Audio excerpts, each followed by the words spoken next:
Assalamualaikum warahmatullahi wabarakatuh.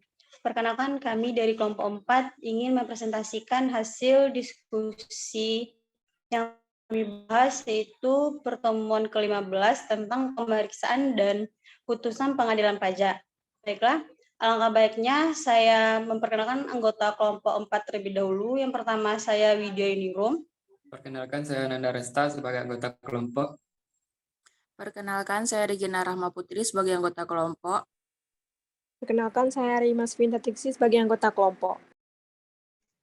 Baiklah, presentasi pertama akan disampaikan oleh Regina. Kepada Regina, kami persilahkan.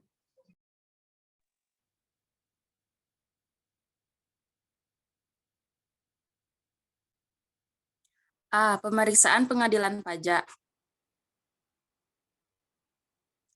Penyelesaian sengketa pajak dilakukan dalam proses persidangan di pengadilan pajak. Proses persidangan di pengadilan pajak akan dilakukan dengan menggunakan pemeriksaan acara biasa atau pemeriksaan dengan acara cepat.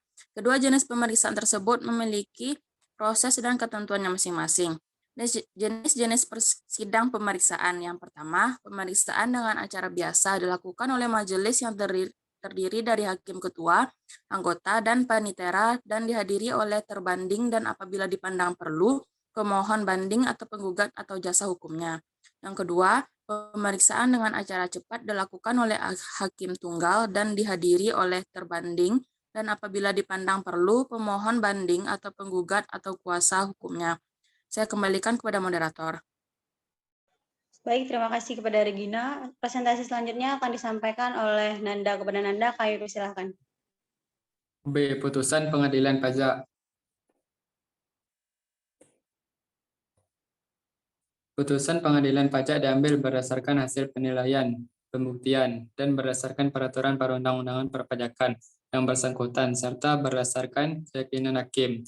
Putusan pengadilan pajak diambil berdasarkan musyawarah yang dipimpin oleh hakim, ketua, dan apabila majelis di dalam mengambil putusan dengan musyawarah tidak dapat dicapai kesepakatan, putusan diambil dengan suara terbanyak.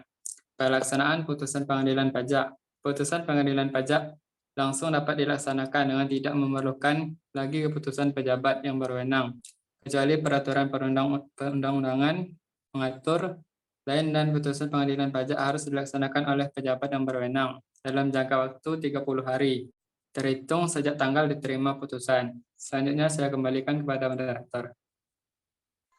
Baik, terima kasih kepada Nanda. Presentasi selanjutnya akan disampaikan oleh Remas. Kepada Remas, kami persilahkan. C. Pemeriksaan Mahkamah Agung.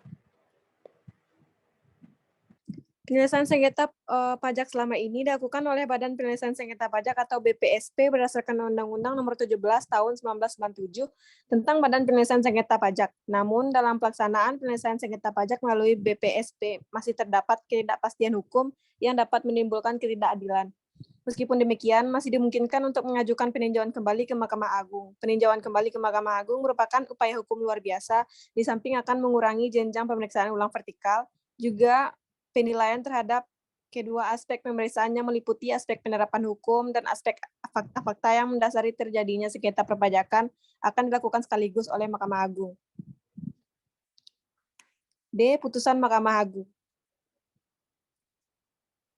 Karena adanya beberapa alasan, peninjauan kembali dalam perkara peradilan lain berdasarkan pasal Undang-Undang Nomor 14 Tahun 1985 terdapat perbedaan. Perbedaan yang paling mendasar yaitu adanya pengecualian dalam hal telah dikabulkannya suatu hal yang tidak dituntut atau lebih daripada yang dituntut, menyangkut amar putusan, menambah pajak yang harus dibayar. Pihak penggugat jelas dalam petitum gugatannya tidak akan memohon yang merugikan.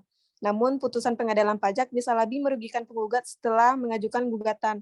Dengan putusan Mahkamah Agung Republik Indonesia, registrasi nomor 5K TUN 1992 tanggal 6 Februari 1993 itulah, Hakim Peradilan Administrasi dapat memeriksa dan memutus tentang hal-hal yang langsung berkaitan dengan permasalahan pokok yang digugat, walaupun tidak dimohonkan diputus oleh tergugat. Kembali kepada moderator. Baik, terima kasih kepada Remas. Baiklah, sekian hasil presentasi dari kelompok 4. Apabila ada kesalahan, tolong dimaafkan. Wabillahi taufiq wal hidayah.